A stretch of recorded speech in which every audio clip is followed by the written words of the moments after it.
preached either through me or in spite of me. Amen. So I better pay attention now because I'll come and walk out here with Dick Van Dyke over the rail.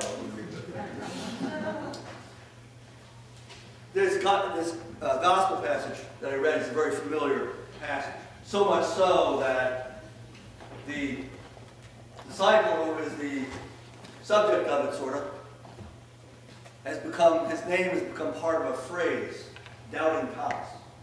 Because Thomas doubted. I think he gets a bad rap here. If you remember the gospel lesson last week, early in the morning, the first day of the week, when we come to the tomb, right? The women get there, and they go, and they see that the grave is empty. Mary, as Jesus appeared to her, doesn't realize it's him at first, but then she does, and she goes and tells the disciples, and what does it say that the disciples did? They didn't believe the women because their words sounded like nonsense. They doubted, didn't they? It wasn't just Thomas. He gets a bit of a bad rap. He was out buying supplies, or, I don't know, taking his wife out to dinner or something, so he wasn't there when everybody showed up, when Jesus showed up. And it was just an accident of faith there. But Jesus says something in here. There's a couple of things in this passage that I find very interesting. One is when after he gives Thomas the proof that he requires, put your finger here, put your hand in here, stop doubting and believe. Thomas expresses faith, my Lord and my God. One of the stronger affirmations of faith in Christ found in the Gospels. And then Jesus says, you have believed because you have seen. Blessed are those who have come to believe but have never seen. Anybody here ever seen or ever come to believe without seeing? He's talking about us. Yeah. Which is kind of cool if you think about it. The other thing that's in this passage is the ending of it, those last few verses.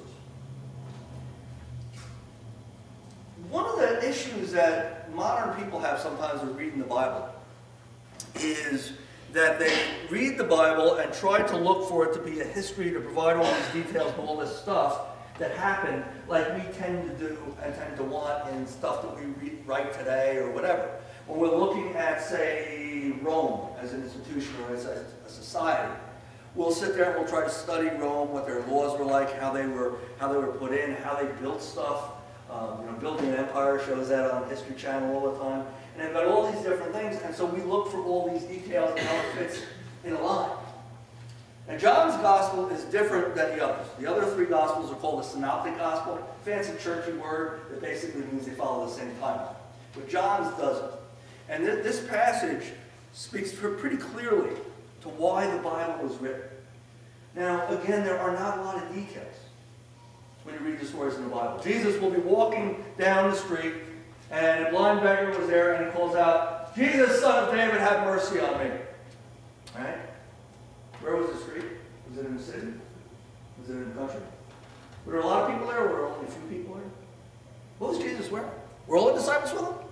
How about those couple hundred people who would follow him around? Were they there? They don't have all those details. But we're kind of trained to look for that stuff in this time. It's kind of the way in which we examine things. You want to know the details, you want to know how things happen. And that sometimes can be a problem when you're reading the Bible because you don't have that kind of thing. And then people will pick out little bits and pieces and say there's inconsistencies and stuff like that. But the reason that this thing was written is what John said in this passage. He says that Jesus did many other things that are not recorded in this book. But these are recorded here so that you will come to believe. And by believing that he is the Son of God, and by believing, you'll have life in his name. See, that's the key. That's why the Bible was written. It's a faith book. It's not a history book. So when you read in Matthew about the Sermon on the Mount, Beatitudes and all that good stuff, blessed are the poor, blessed are the meek, those things. You go to Luke and you find something very similar, but it says that he came down the mountain to the plain and that he taught people. And then, you know what he says? He says, blessed are the meek, blessed are the poor, same kind of things. So sometimes people will look at that and find an inconsistency. But what most Bible scholars tell us is you had two guys recording the same event, and they saw it from different angles. Imagine that you are down near the Edison Road interchange. And you're on the side, maybe you're getting some ice cream, or you're over at the firehouse, and there's an accident. And the police come and they take statements of witnesses. Catherine was there. So they take Catherine's statement. Bill was there. They take Bill's statement. Bill likes cars. So he describes the cars in detail. 1966 Chevelle Super Sport with chrome wheels. And Catherine described it. She says, well, the one car was driven by this really cute guy. Doesn't sound like they're describing the same event, does it? But they are. Different people have different perspectives and different lenses through which they see things. Sometimes we'll get caught up in those kind of things. But again, the Bible is written so that we will come to believe that Jesus is the Christ, the Son of the living God. And by that belief, have life in his name. And one of the things that also sometimes happens today, for years and years, the church talked about going to heaven. The point of all this stuff, having communion, being baptized, coming to worship, is all so that we can go to heaven. Well, you know what? I'm going to be here for a while, or I hope to be here for a while. I've already been here for a while.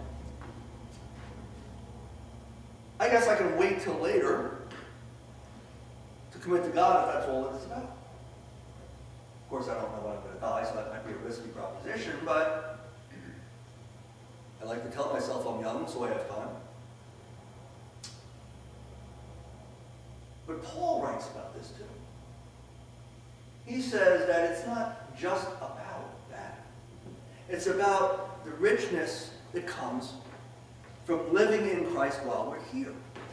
The fullness of life. We talked about family promise. And we've talked in the past about how rewarding it is to be with those folks, to serve them.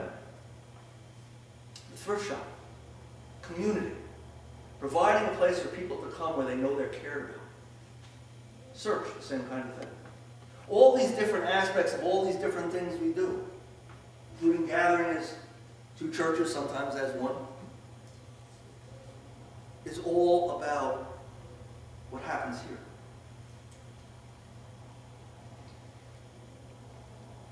When Adam Hamilton wrote his book, When Christians Get It Wrong, he spoke to young people, 16 to 30 years old, who had rejected Christianity.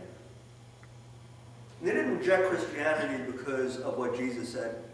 The people who we interviewed liked what Jesus said. They liked how he said you should live your life. They liked how he said how you should treat other people. They liked how he treated other people and his concern and care for others. They just didn't like the Christians because they weren't living it out. But for an awful lot of people who are outside the church, the thing that would be most attractive to them is if we live the Christian life, if we actually do the stuff we're talking about. When somebody's in need, when there's a homeless person outside the back of your business, you do something to help that person. When there is a family who's having a difficult time that we pull together to help them. That we look to the needs of the other before we look to the needs of ourselves. See, those are the kind of things that come from believing in Christ because of the things that were written here. And impact this, that's the way they impact this life. Paul called them fruits of the Spirit. Joy, contentment, love, etc., etc., etc. If we present, and I'm not saying leaving here and going to heaven is not something that we should be concerned with. I'm not saying that at all. But what I am saying, if that's all we're concerned with, then we're cheating ourselves. And we're cheating those we interact with. You know, Jenny said earlier that She was telling her friend about the things that we do as churches. Food pantry, bridge run, all these different kinds of things we do to help other people. And this woman was affected by that and touched by that, so that when she saw somebody in need, she was moved to do something to make a difference in that person's life. If we live out that stuff that Jesus teaches us to do and tells us to do, those kind of differences will happen. How many people here saw the Bible miniseries? You see the scene when Jesus called Peter? Comes to his boat, says, throw your net over on there. I haven't caught anything all night long, but all right, fine. If you say I'll go. What's the point? If I do it, they'll leave me alone and go home and go to sleep. Bad day. And he throws the net over there, and there's so many fish in there he can't pull them up. You know what kind of fish they were? They were tilapia. You know, you go to a restaurant that says tilapia? You go over there to Galilee. You go to Galilee, and Adam Houghton said this in his thing, The Way. You can buy Jesus fish, and they're tilapia. If you want to see what they look like, go to Pathmark. They got full tilapia in little styrofoam trays with saran wrap on it. I saw them in there the other day. I don't know if they're still there, but they were. It's the Jesus fish. Tilapia is the Jesus. So next time you're in a restaurant and you order fish with tilapia, you're eating the Jesus fish. Keep that in mind. But so he throws that in and he goes to pull that up. There's so many fish in there, he has to call his friends to come and help him.